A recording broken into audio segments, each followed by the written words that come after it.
It takes me about 3 years for each book to research, create, write, edit, and so forth. I have professional editors, of course, but that's only half the job, and if you really want them done right, you gotta really put in some meticulous time, no question about it.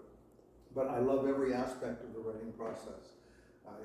It's fulfilled my life at this stage of my life. And writing these books was inspired primarily after the passing of my wife. Just about the time I found the church here. In fact, it was through Clean Health. Deacon Nina was the one who did the service for Regina's funeral, and that's how I found the church. So, but anyway, it seems so long ago, but it was 7 years ago. Nevertheless, 6 of those years have been spent writing books. I do this tirelessly. It's my passion for sure, but I couldn't do it without the support of my family and so forth. And certainly, there's an important person in my future and my present and my past. Edith has been a bulwark of support for me and everything I've done, and when I stumble and fall, she's always there to eventually pick me up. She's had so much practice with her 2 boys. Nevertheless, this story really begins in about 1920s Berlin. There's a bit of history to the story, of course, but my main characters are Jewish, and they lead a privileged life for sure, and they're trying to raise their young families in the shadows of the rise of Adolf Hitler and the Third Reich. So as you can probably imagine, over time their life of privilege is taken from them, and they basically are reduced to the depths of sadness and despair. They are survived by their daughter. She is a child prodigy. I wanted to make my characters unique. I enjoy writing about formidable women. My wife certainly was one. Edith absolutely is one. We're in the midst of greatness here. Excuse me. But the basic idea of the storyline is there's a ring on the front cover of both of them. The ring will be on the 3rd book as well. Okay. So clearly it has something to do with the storyline. It's a ring that my grandson found. I know some of you have heard this before. This is a ring my grandson found on a beach in Mexico 16 years ago. Hard to believe it was that long ago. He was only 3 years old. He was digging for buried treasure because he had seen a movie about the Pirates of the Caribbean. I don't remember if it was on the flight or at home beforehand, but as a little boy, that movie made an impression on him. And as soon as he saw the ocean, it was Papa King, dig for buried treasure. And I thought, absolutely, Ben, that's what holidays are for. He dug one hole. I didn't have to count too many. One hole, about a foot deep, less than 5 minutes. He never dug another hole. Look, Papa, and there was the ring. It didn't look like this when he found it. It didn't have the blue stone in it. It had another synthetic stone that made me wonder why would anybody have created an amazing ring and put in something that wasn't genuine as well. But nevertheless, it had its own story. My wife and I originally thought these were pieces of glass around the main stone. They were crusted with salt, so it had been there for a while.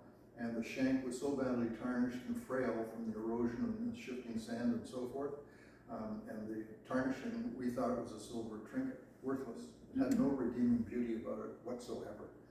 I took it to my jeweler nevertheless. Being Irish and Scottish, I didn't want to lose something of the legacy lives on of the Scotch and the Irish. But nevertheless, my jeweler called us the next day and said, "You have no idea what your grandson found. The ring dates back to about, you haven't heard this, I don't think. I have not. This is Dates back to about 1865. Oh These my are gosh. hand-cut desert diamonds. That's And amazing. the shank wasn't silver, it's 18 karat gold. Wow. And just with all of you there with your mouths open, that was exactly how I was. And I thought to myself, maybe you want a cookie, huh? I thought to myself, the tales this ring could tell over 160 years of history. Sure. It would be an incredible story. But I wasn't a writer. I never really thought of becoming a writer. But I did respect the ancestry of the ring right from the moment I discovered how old it was. I've never had something in my possession that was that old.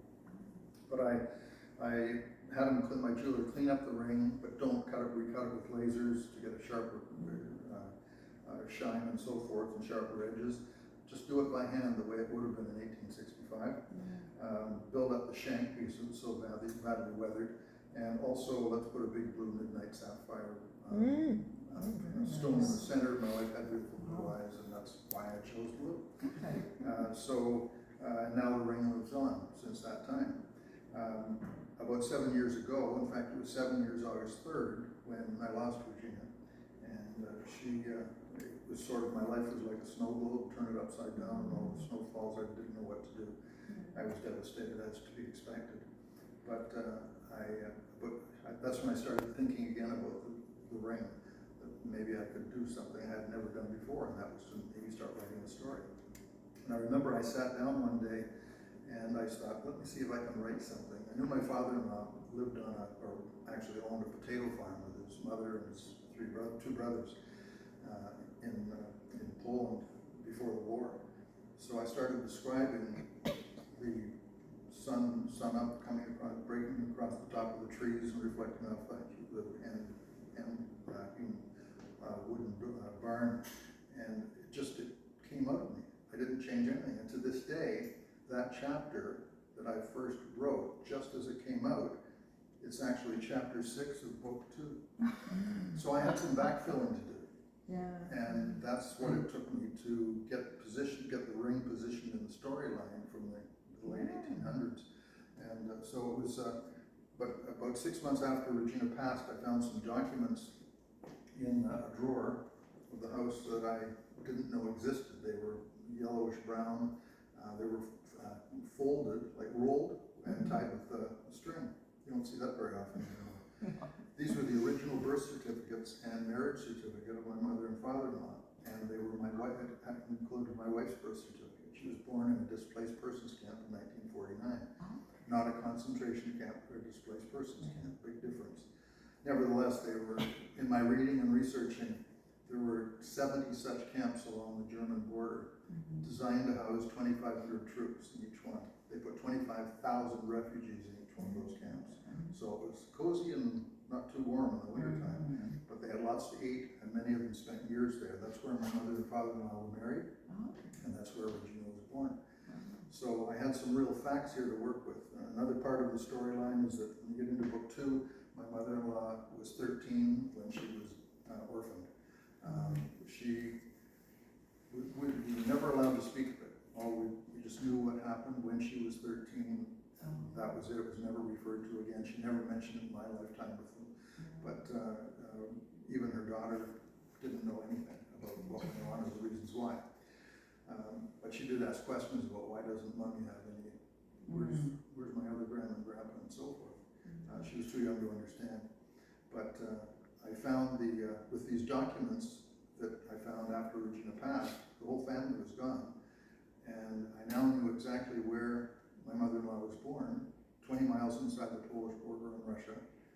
And I also knew exactly when. I knew when her birthday was in May, but I didn't know what year she was born. So I did some very fastidious math that even Edith would have been impressed with. I took the year of her birth and added 13. Okay. I came up with 1940. When I saw where the event occurred, I found the evidence of it. It was October of 1940 when the Russians came across the border and wiped out all the villages. So I had that real event. I had the real event of the potato farm, a place called Wyori, 1,400 miles away. And I had the refugee camp, which was the third real event that took place. My mission for me, my task, was to take those 3 events in history and take a ring that I knew nothing about and put them all together into a story that makes sense, using the real events of actual refugees, certainly for part of my mother-in-law's story. I had to make it up, but I used the real stories of other refugees to do it. So that's the genesis of the storyline, and it continues from generation to generation. And I'm getting nothing but rave reviews. I'm quite shocked. I haven't had a bad review yet, but there's someone here who could be the first. But it's something where, the internet bears whatever fruit is planted, right? And but I'm certainly pleased with the kind of response I'm getting from it. And of course, the second one now is, I know this one ends on the eve of World War II. Okay. This begins the first morning thereafter, Right. and ends when my mother and father-in-law landed in Halifax, Nova Scotia, probably where a lot of your ancestors came into Canada. They had their 4-month-old daughter with them, who I married 20 years later. And we had almost 50 years together. So that's basically what the story is about, and I invite you to read it and critique it. Richard has read it and seemed surprised that I could create that story. all from a ring that my grandson found, but that's actually what happened. If you have the right inspiration and you follow up with passion, there's nothing you can't achieve. So I appreciate your time. So I just want to ask, Yes. so your story is based on real life experience? Yes. Well, this is the genre is historical fiction. I tell people when I'm promoting my books, it's really historical fact. Everything is real, down to some of the finest details that would be relevant to a reader.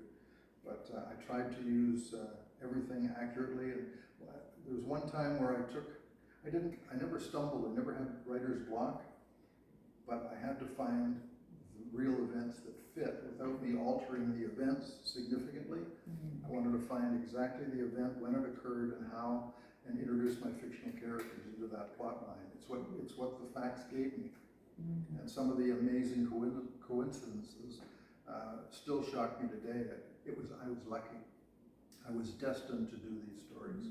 I'll get into all that some other time. But anyway, thank you all for your time. Any questions later on? We'll be here for a while, I'm sure.